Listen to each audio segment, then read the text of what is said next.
Subscribe करें हमारे YouTube channel को और बेल आइकन को प्रेस करें हमारे लेटेस्ट वीडियोस को देखने के लिए।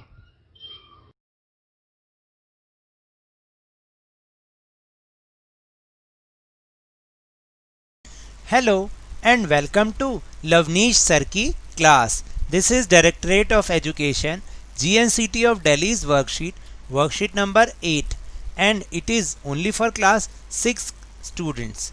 It has taken from the subject Social Science, Social and Political Life, and we will discuss chapter number 2, Diversity and Discrimination, and the topic is discrimination in this worksheet.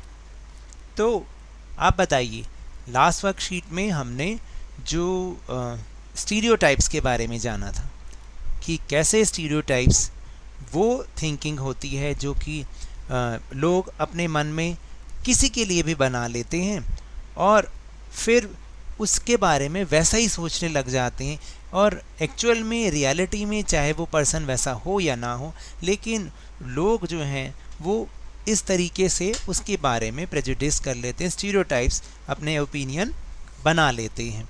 और ऐसा बहुत सारा हमें देखने को मिलता है हमारी सोसाइटी में कि जैसे किसी रिलीजियन वाले पर्सन के लिए हम लोग ऐसे स्टीरियोटाइप्स अपने ओपिनियन बना लेते हैं, या फिर कोई किसी जो कास्ट के लिए ऐसे बन जाता है। इवन बॉयज़ एंड गर्ल्स के लिए बहुत सारी जो स्टीरियोटाइप्स ओपिनियन होते हैं वो बने हुए होते हैं।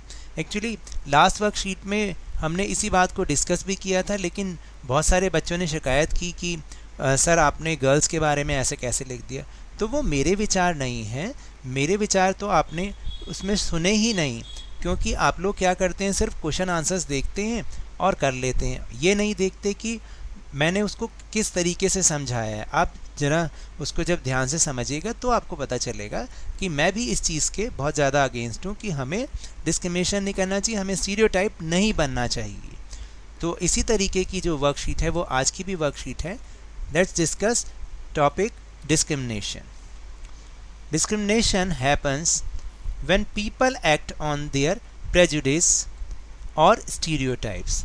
वही जो लास्ट वर्कशीट में था बिल्कुल वैसे ही इस वर्कशीट में भी है कि डिस्क्रिमिनेशन तब होता है कि जब लोग जो है प्रेजुडिस या स्टीरियोटाइप्स होकर बिहेव करना शुरू कर दें, तभी डिस्क्रिमिनेशन भी होना शुरू हो जाता है।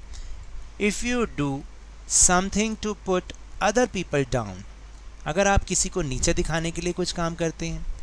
If you stop them from taking part in certain activities, आप उसको किसी एक्टिविटी में पार्ट लेने से मना करते हैं। एंड टेकिंग अप जॉब्स, या किसी जॉब को करने से मना करते हैं। और stop them from living in certain neighbourhood, और आप जो है उनको किसी अपने पड़ोस में भी रहने से अगर मना करते हैं।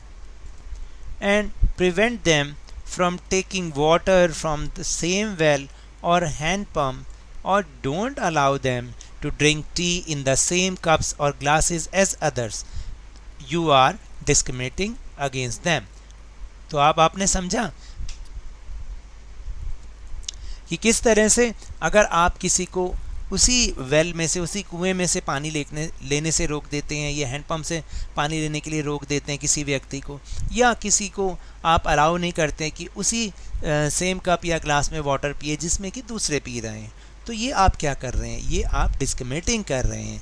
क्यों? और ये डिस्क्रिमिनेटिंग तब होता है, ये डिस्क्रिमिनेशन तब होता है जब आप स्टीरियोटाइप्स हों या प्रेजुडिस होकर आपने किसी के बारे में अपने ओपिनियन इस तरीके के बना लिए हों कि आप उसके बारे में कुछ अलग सोच ही ना पाएँ। There can be various reasons for one's discrimination such as caste, gender, religion, economic background, language, occupation etcetera. और इस डिस्क्रिमिनेशन के बहुत सारे रीजन्स हो सकते हैं, जैसे कास्ट के लिए डिस्क्रिमिनेशन होता है, जेंडर में डिस्क्रिमिनेशन होता है, रिलीजन में डिस्क्रिमिनेशन होता है, इवन इकोनॉमिक बैकग्राउंड को लेके भी डिस्क्रिमिनेशन होता है कि कोई पुअर है, कोई रिच है, इस तरीके से। या लैंग्वेज के लिए भी डिस्क्रिमिनेशन होता है कि आप भी देखिए बहुत सारे एग्जांपल ऐसे होते हैं। मान लीजिए कोई साउथ इंडियन है तो हम लोग बोलते हैं कि पता नहीं कैसी लैंग्वेज बोलते हैं, इनकी तो लैंग्वेज भी नहीं समझ में आती, क्या बोलते रहते हैं ये। तो ये क्या है, ये डिस्क्रिमिनेशन ही है। और हम हमेशा डिस्क्रिमिनेशन के हमें अगेंस्ट होना चाहिए, क्योंकि डिस्क्रिमिनेशन होना ही नहीं चाहिए। हम सबको ऊपर जो हमारे गॉड हैं उन्होंने बनाया है, जब उन्होंने कोई हम में डिस्क्रिमिनेशन नहीं किया तो हम ह्यूमन बीइंग डिस्क्रिमिनेशन करने वाले कौन होते हैं। तो इसलिए ऑक्यूपेशन के बेस पर भी डिस्क्रिमिनेशन होता है। तो डिस्क्रिमिनेशन के बहुत सारे रीजंस हो सकते हैं। तो अब आप समझिए कि हमें डिस्क्रिमिनेशन नहीं करना चाहिए। ये जो हम लेसन पढ़ रहे हैं, हम इसीलिए लेसन पढ़ रहे हैं कि ताकि आगे जाके हम भी फ्यूचर के सिटीजन्स होंगे और हमें भी इस सोसाइटी का हिस्सा बनना है। तो हमें डिस्क्रिमिनेशन नहीं करना। और here is a picture given of doctor Bhimrao Ambedkar. उन्होंने भी ऐसा ही किया था। उन्होंने भी इस डिस्क्रिमिनेशन के अगेंस्ट बहुत बड़ी लड़ाई लड़ी और आज उन्हीं के कारण जो कि बैकवर्ड क्लासेस थे या जो लोअर कास्ट के लोग थे, जिन्हें समझा जाता था लोअर कास्ट के, एक्चुअल में वो लोअर कास्ट नहीं थे लेकिन फिर भी उन्हें समझा जाता था, क्योंकि कास्ट सिस्टम किसने शुरू किया? हम लोगों ने ही शुरू किया, ऊपर वाले ने तो किसी ने नहीं बना के दिया हमें। तो इन्होंने, डॉक्टर अंबेडकर ने इस चीज़ के लिए बहुत ज़्यादा काम किया। Doctor Ambedkar fought for the rights of the people, लोगों के अधिकारों के लिए उन्होंने लड़ाई करी। He was born into the Mahar caste which was considered untouchable. और देखिए उनका जो जन्म हुआ वो महार कास्ट में हुआ, जिसको उस समय अनटचेबल समझा जाता था, मतलब उनको छूना भी नहीं होता था। The Mahar were poor, Mahars जो थे वो बहुत पुअर थे। ओन नो लैंड, उनके पास कोई ज़मीन नहीं थी। And their children also had to do the work their parents did, और उनके बच्चों को भी वही सब काम करना पड़ता था जो कि उनके पेरेंट्स करते हैं, उन्हें कंपेल किया जाता था। They lived in a spaces outside the main village, और वो गांव के बाहर एक अलग जगह पर रहते थे। And were not allowed into the village, और उन्हें विलेज में आने के लिए भी मनाही थी। He was against this discrimination and began his struggle for equality, और वो इस डिस्क्रिमिनेशन के बहुत ज़्यादा अगेंस्ट थे। तभी उन्होंने अपने इस स्ट्रगल को, इक्वालिटी के लिए इस स्ट्रगल को शुरू किया। और आज देखिए कि आज जो हमारा कॉन्स्टिट्यूशन बना है उसमें उनका बहुत बड़ा कंट्रीब्यूशन है, क्योंकि तभी हमें ये राइट टू इक्वालिटी मिला और आज हम सब एक ही हैं। और यहाँ पर इनके बारे में कुछ लिखा भी हुआ है कि doctor Bhimrao Ambedkar is considered the father of Indian constitution, और इन्हें फादर ऑफ इंडियन कॉन्स्टिट्यूशन भी समझा जाता है। Now the time for question answer section. Question number 1 is what are the reasons for discrimination. तो अभी ऊपर हमने ये समझा भी है। Answer 1 is here, there can be various reasons for one's discrimination such as caste, gender, religion, economic background, language, occupation, etc. Now the question number 2 is, who is known as the father of Indian Constitution? The answer is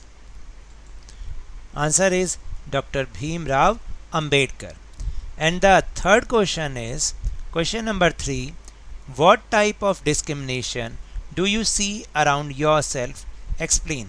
आपको इसमें अपने examples भी लिखने होंगे, यानी आप अपने आप भी अपना इसका आंसर कर सकते हैं कि जिस तरीके का डिस्क्रिमिनेशन आप होते हुए देखते हैं आपको इसके बारे में इसमें लिखना है। तो मैंने एक एग्जाम्पल लिखा है यहाँ पर कि most of the people around us are discriminated against in appearance and gender, यानी रंग रूप को लेकर और जेंडर के लेकर लिए डिस्क्रिमिनेशन बहुत ज़्यादा होता है। जैसे girls are advised to do only household work and boys do some special work, and the black color is considered ugly and white color is beautiful. ऐसा समझा जाता है, ऐसा डिस्क्रिमिनेशन होता है। ऐसा हम नहीं कहते क्योंकि हम इसके अगेंस्ट हैं।